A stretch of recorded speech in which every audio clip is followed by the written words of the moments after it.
श्री स्वामी समर्थ. नमस्कार. माझ्या यूट्यूब चॅनलमध्ये तुमचे मनापासून खूप खूप स्वागत आहे. आज मी तुम्हाला सांगणार आहे रेणुका मातेची कथा.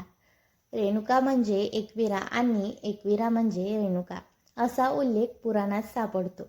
देवत्व एक असले तरीही त्या दोन्ही देवांची नावे व स्थान वेगवेगळे आहे आणि आता दोन्हीही शक्तिस्थळ म्हणून प्रसिद्ध आहे. दोन्ही स्थळाची एक वेगळी ओळख आहे, वेगळी प्रचिती आहे. कारल्याची आई श्री एकविरा म्हणून तर माहूरची श्री रेणुका म्हणून प्रसिद्ध आहे. सर्वत्र देवींची विविध नावे असली तरी शेवटी ही सर्व देवी पार्वतीचं रूप आहेत. राजा रेणू काशीत राज्य करीत होता. त्यांच्या पत्नीचे नाव भागवती. दुर्गेची नेहमी उपासना करत असे. राणीला बरेच वर्ष मूल नव्हतं. त्यासाठी त्यांनी पुत्र कामेष्टी यज्ञ केला. त्या यज्ञाचे फळ म्हणून त्यांना एक मुलगी झाली. ती चैत्र शुद्ध पंचमी शुक्रवारी जन्मली. राजाचे नाव रेणू असल्याने मुलीचे नाव त्यांनी रेणुका ठेवले. रेणुकेचे पाळण्यातील नाव कमली असे होते. ती दिसायला फार सुंदर होती. पुढे ती मोठी झाल्यावर राजाने तिचे स्वयंवर करण्याचे ठरविले. स्वयंवरासाठी तिन्ही लोकातून अनेक मान्यवर मंडळी आली.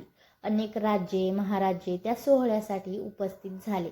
स्वयंवर उपवर रेणुकेने जमदागिनी ऋषींना वरले आणि त्यांच्या गळ्यात वरमाला घातली.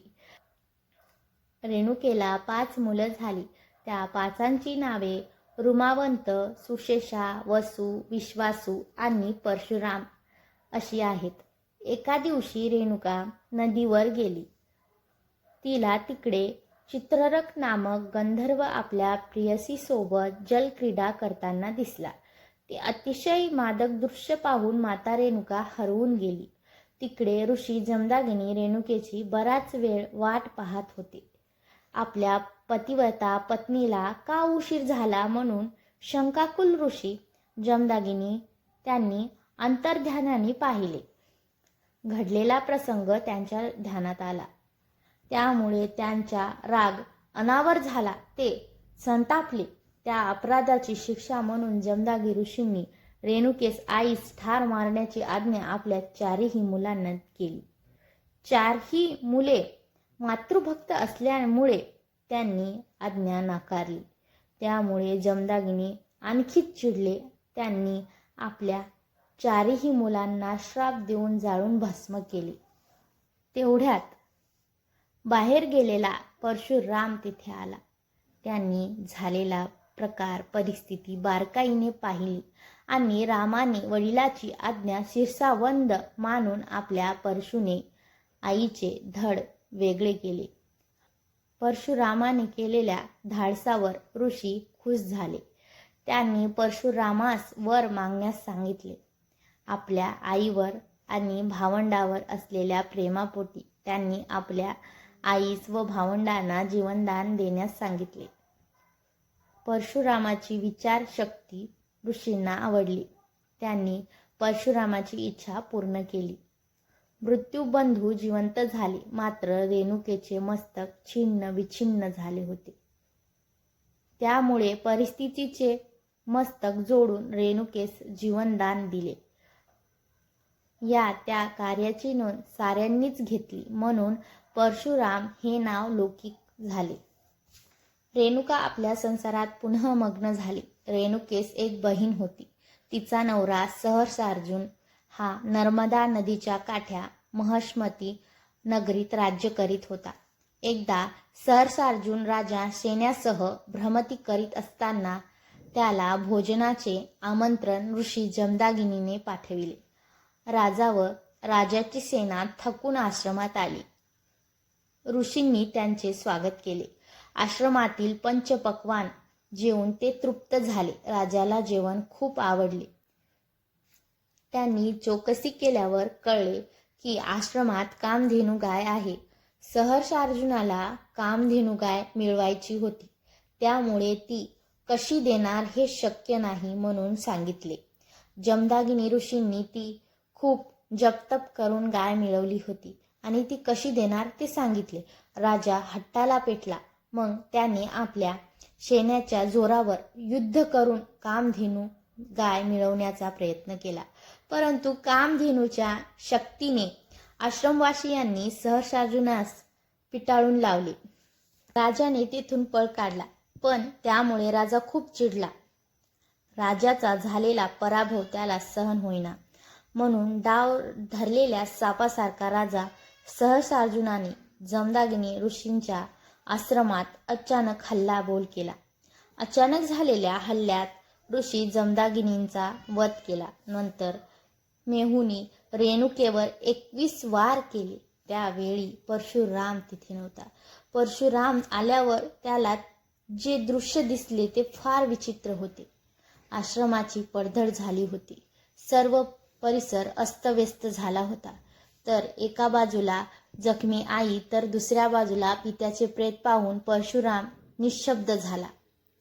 तेव्हा रेणुका माता उद्गारली, हे क्षत्रिय सहस्रार्जुना, माझा पराक्रमी राम 21 वेळा ही पृथ्वी निश्क्षत्रिय करेल. परशुरामाने आपल्या आईची इच्छा व दिलेला शब्द पाळता त्यांनी असं वचन दिलं की मी तुझी सर्व इच्छा पूर्ण करेन. परशुरामाने कावड करून एका बाजूला जखमी आई तर दुसऱ्या बाजूला पित्याचे प्रेत घेऊन तो पित्याच्या अंत्यविधीसाठी तो पवित्र भूमी शोधत निघाला. सह्याद्री पर्वताच्या पायथ्याशी माहूर गंगेच्या तीरावर नांदेड जिल्ह्यात किनवट तालुक्यात पोहोचला. हाच परिसर आपल्या पित्याच्या अंत्यविधीसाठी योग्य समजून मृत्यू पित्यास अग्नी दिली. माता रेणुका त्यात सती जाण्यास निघाली. आपली माता आपल्याला सोडून सती चालली आहे हे परशुरामाला पाहावेना. तो फार दुःखी झाला. त्याला तो क्षण आठवला. वडिलांच्या सांगण्यावरून आपण आईचे शिरच्छेद केले होते, पण वडिलांनी दिलेल्या वरामुळे ती पुनर्जिवंत झाली. पण आताचा प्रसंग वेगळा होता. आई रेणुका माता जखमी अवस्थेत होती आणि वडील मरणावस्थेत आणि त्यातही आई सती चालली होती. एकाच वेळी इतके दुःखद प्रसंग परशुरामावर आले. त्यामुळे तो व्याकुळ झाला. रेणुकेने आपल्या मुलाचं मन जाणलं. तिने त्याला खूप उपदेश केले. त्यामुळे परशुराम स्थिरावला. मातेच्या आज्ञेने त्यांनी पित्याच्या चितेस अग्नी दिली. नंतर त्याच चितेस आपली आई सती जाणार पाहावयाला लागू नये म्हणून परशुराम तेथून दूर गेला. 6 दिवसांनी माता पित्यांचे क्रियाक्रम करण्यासाठी माहूर येथे आला. प्रत्यक्ष दत्तात्रेयांच्या हस्ते श्राद्धविधी पार पडली. माहूर गडावरील प्राचीन मंदिरात रेणुका अर्थात एकविरा देवीची मूर्ती आहे. मातेची स्मृती म्हणून परशुरामाने ही मूर्ती स्थापित केली. आईला दिलेले वचन पूर्ण करण्यासाठी परशुराम शंकराकडे शस्त्र अस्त्र विद्या शिकण्यासाठी गेला. तेथे त्याने तलवार, धनुष्यबाण, बालफेक, परशु चालविण्यात प्रावीण्य मिळविले. त्याने स्वबळावर सैन्य उभे केले आणि पहिले पराक्रम महिष्मती नगरीत राजा सहस्रार्जुनावर केले. त्याचा निःपात करून इतर समाजद्रोही 20 राजांना पराभूत केले आणि खऱ्या अर्थाने रामाचा तो परशुराम झाला. याच वेळी गणपती व परशुरामाचंही युद्ध झालं आहे. परशुरामाची श्रीनामाची भेट झाल्यावर परशुराम संन्यासी तपस्वी झाले. परशुरामाने जिंकलेली सर्व भूमी एका यज्ञात कश्यप ऋषींना अर्पण केली व प्राचीन मार्ग कोकणात उतरला. त्या घाटात 2 तांदळा आहेत, एक परशुरामाचा तर दुसरा कोकण देवीचा. माहूर येथील डोंगरावर उंच जागी रेणुका देवीचे मंदिर आहे. देवळात जाण्यासाठी 12,000 ते 15,000 पायऱ्या चढून वर जावं लागतं. गाभाऱ्यात तांदळा दगडातील शेंदूर चर्चित मूर्ती आहे. त्यावर चांदीचा टाप लावलेला आहे. बोटकीवर सिंह कोरला आहे. देवीचे रूप उग्र स्वरूपाचे दिसते. मंदिराच्या बाजूला महालक्ष्मी व तुळजाभवानी ही 2 मंदिरे आहेत. एका गोरीच्या शिखरावर श्री दत्तात्र्याचे स्थान आहे. मंदिरात दत्तांची एकमुखी मूर्ती आहे.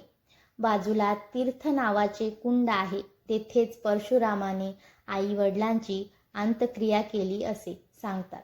रेणुका हीच परशुरामाची उंचबलून झालेल्या मानाने परशुरामाने कडे कपारीत बाण मारला त्या ठिकाणी एकवीरा देवी प्रगट झाली अशी आख्यायिका आहे. महाभारतात रेणुकेची उत्पत्ती कमलापासून झाली असे दिले आहे. त्यावरून तिचा कामली असे नाव झाले असावे. तसेच रेणुका ही विदर्भ राजाची मुलगी असे काली पुराणात सांगतात. व्हिडिओ आवडला असेल तर लाईक आणि सबस्क्राईब करा. धन्यवाद.